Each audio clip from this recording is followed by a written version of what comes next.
I'll share first, mainly because I've home educated 7 children, and I've had varying experience for some of them. So um, the first thing is that you actually none of the assessments that school does are compulsory. The law doesn't require it, and I think that's partly because the schools can't even deliver qualifications to every single child. So somebody would be sued, I think, over that. Um, but it really depends on what your child is wanting to do.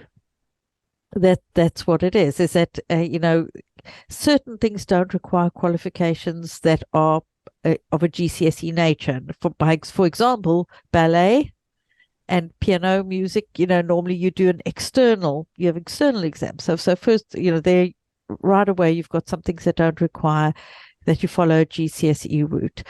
Um, I have a daughter who did work. She was using a curriculum that was comparable to GCSE level, but she never completed it, never got a piece of paper for it.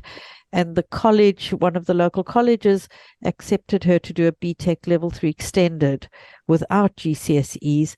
And she did so well at college, she got distinctions in everything, and she was accepted to university still without a piece of paper saying she had a GCSE. So it is entirely possible. And, many of us, I think for most of us, we only know about the front door. This is people think this is the way you get in. But you know what? Houses have windows and back doors too. So it's the same with the qualifications, is that there's often another way around it.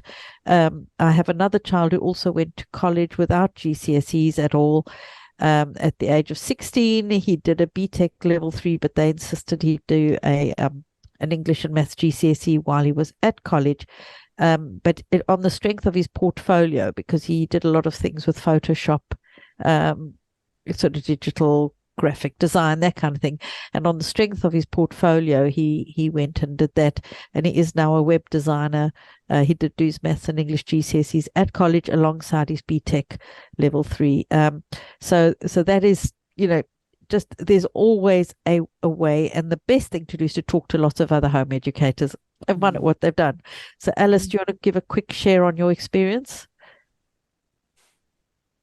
Yes, I can. I just wanted to say that our school system at GCSE is set up to fail a third of young people. A third of young people will not achieve what schools define as the minimum success, 5 GCSEs at A to C. A third of our young people will not gain that in the school system anyway, and that's the way that the system is set up. So for all our talk about GCSEs and how important they might be, it's no guarantee that in school our children would achieve that anyway. I think, as Juliet said, you talk to so many people who have these different stories of different routes and pathways that their children have found. Often home educated young people are able to talk to people in a way that displays confidence, and they have a lot of them are very personable, able to talk to adults in a way that other young people might find a bit intimidating. And also they often have real passion and interest in the things that they're learning about, and that really comes through when you're talking to them.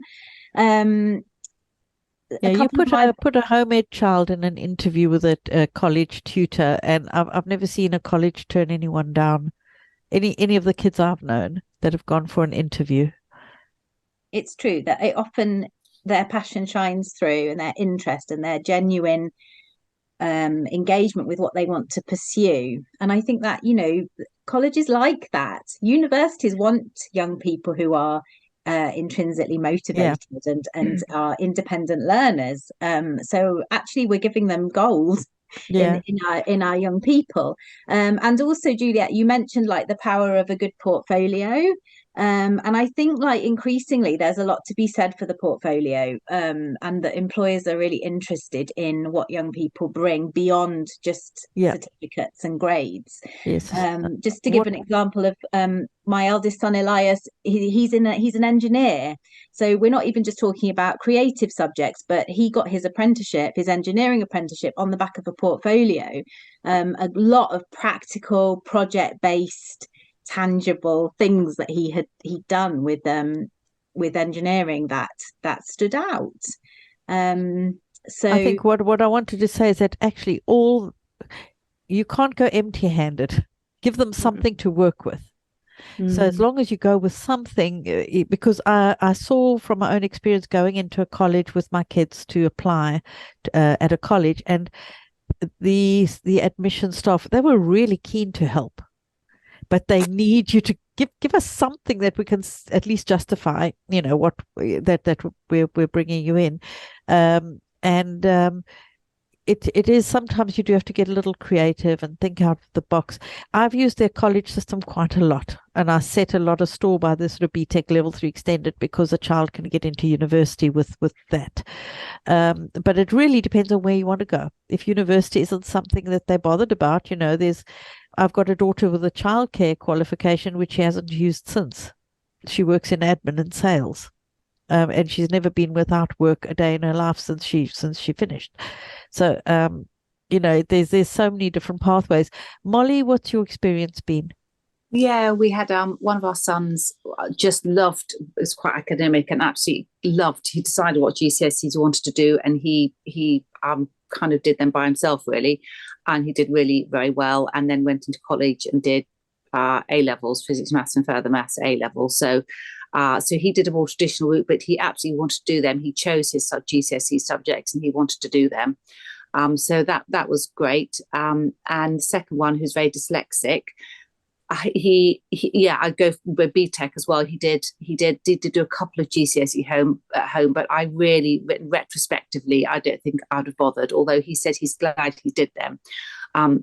But he worked his way through the BTEC system and has actually ended up at Russell University doing a science degree. And he's got 4 GCSEs, which are absolutely just scrape past, like foundation maths, scrape through at the college. So goodness knows how he's ended up there. But he has, and he's loving it. He's thriving. So, and then our third one, I think exams are going to be very difficult for her, stress level wise, and so we're definitely going to go down. We'll try and get the maths and English at college or here, because that sort of seems to be the tickets that a lot of them want, a lot of employers want. But we're going to try and go down a portfolio road.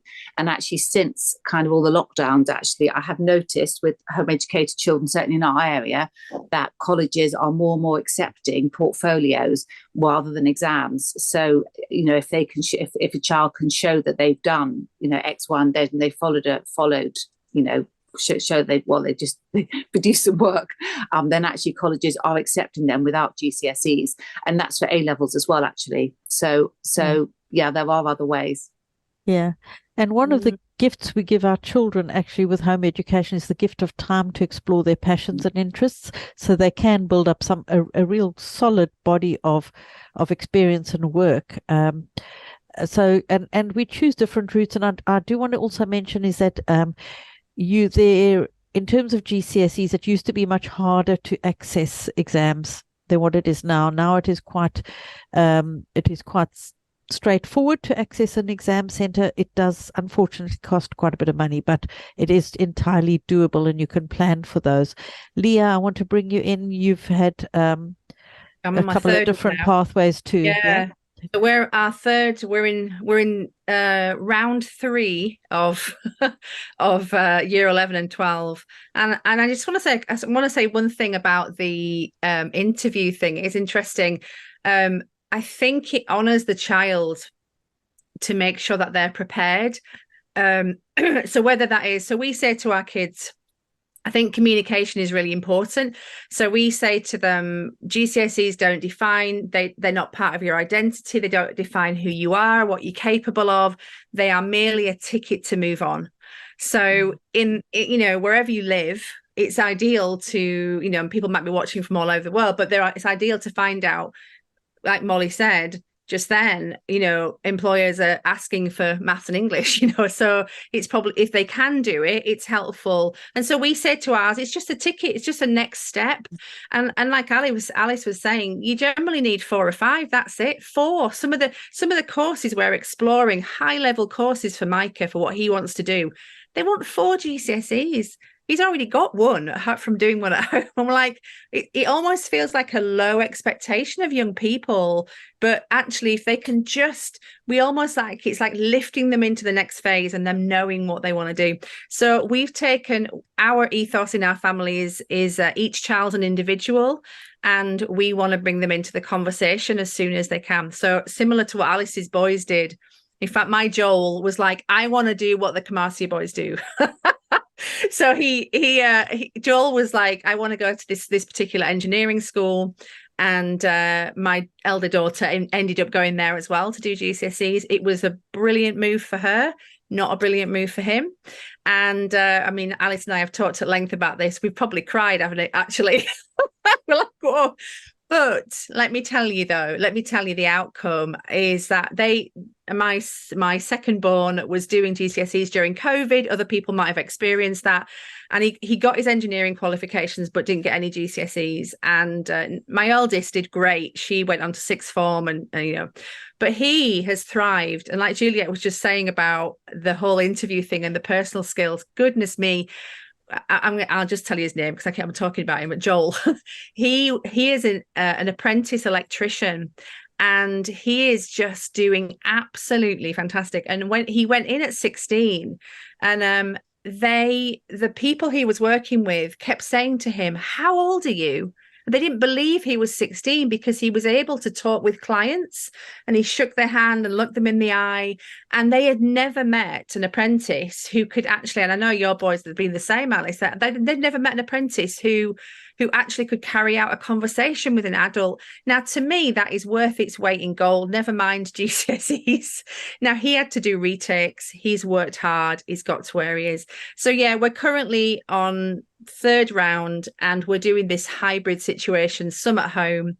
And third born Bowden would not cope with that at all. And we just knew, he knew, I knew. So I don't know where people are from all over the country, but there are these, a lot of colleges now are providing these home education hubs where it's 14 plus. They often offer maths and English language and maths. So they don't do it in Coventry, do they, Juliet? I don't think, but Nuneaton is what we use. I know places up north are fantastic as well. They've got more. And you can ask your local groups. Ask in your local groups whether they know of any colleges. Yeah, because that's 3 paid for then. Yeah. So basically, we start in year 9. So we kind of experiment a bit and try one. And so Mike has done that, and he's doing 3. He's doing art and design with another home ed group, and he's got a path, where he wants to go. And he's just responsible for his own studies. And so we're now looking at round 4 and what that looks like for a completely different child. Completely different. And that's the key, isn't it? And I know, Juliet, you've done that with all yours. It's like, what is the individual child's needs and what do they want, and get them in the conversation. And I think now, almost 2 decades on, the choices available and the support available is incredible. So much more than what we had with my older children. I wanted to also add is that one of the beauties of home education is you don't need to wait until they're 14 or 16.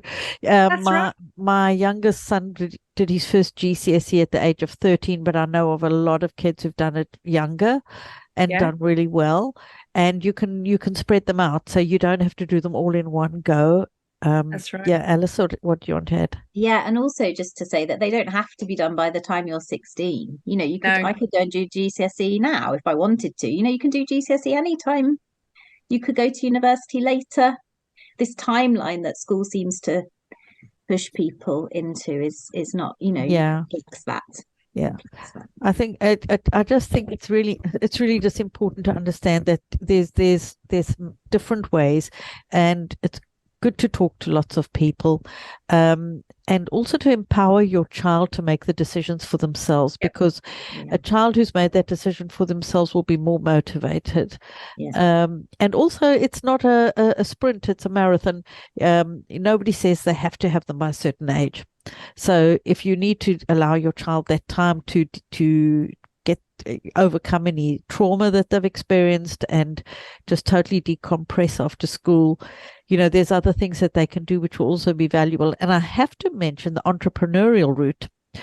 There are home educated kids who are there's a young woman in Oxford, I think it is, who had her own bakery at the age of 14 with the help of her father. There's a young guy that I've had many conversations who's a very talented carpenter. In fact, he was on one of these TV reality shows about woodworking, whatever. Billy Arthur Walden, his name is. And, he's been building things and making things since he was a teenager. There's also, so I mentioned the thing about age. I mentioned the thing about maybe if you're doing a ballet qualification or a horse training qualification or a music qualification. Those have got nothing to do with GCSEs at all. So there are other ways and other routes you can explore. Things like Arts Award and Duke of Edinburgh will also count towards anything like a university application. They'll be very happy to see it. Points. Yeah.